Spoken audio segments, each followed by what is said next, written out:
Scout leaders and volunteers who were suspected of sexually abusing boys.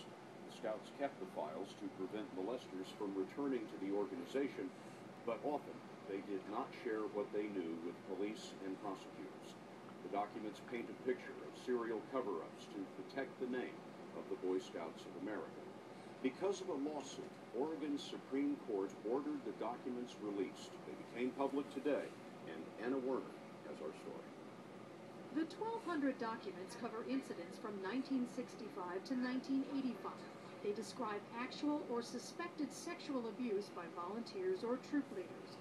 John Anderson says he was molested by a scoutmaster beginning in 1976 when he was 14. This happened 35 years ago, and I did not understand how it affected my behavior. I would say, I'm fine. When I first went into counseling, I was just saying, well, how are you doing with this? And I said, oh, I'm fine. And what did you figure out later? That I wasn't.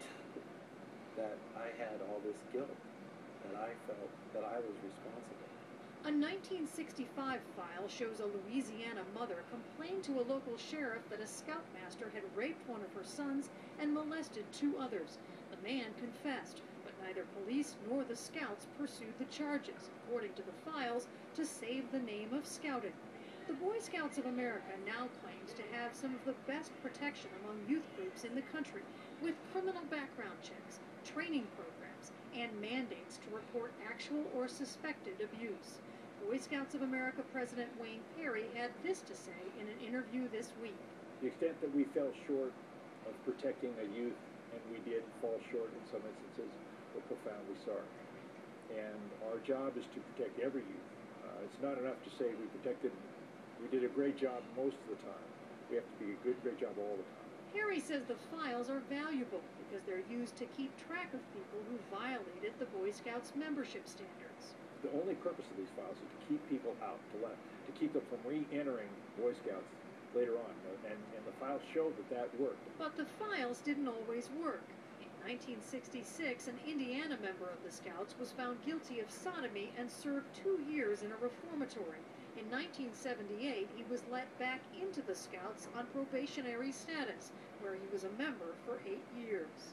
Anderson says a file on his abuser wasn't opened until years later.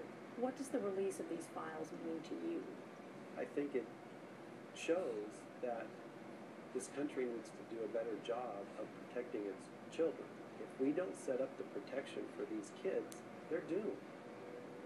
Now, the Boy Scouts issued a statement before these files were released, further apologizing and saying, in certain cases, our response to these incidents and our efforts to protect youth were plainly insufficient, inappropriate, or wrong.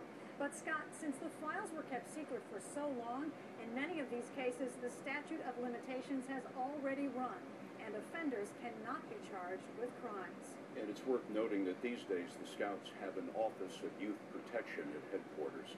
Anna, thank you very much. We're learning more about that 21-year-old college freshman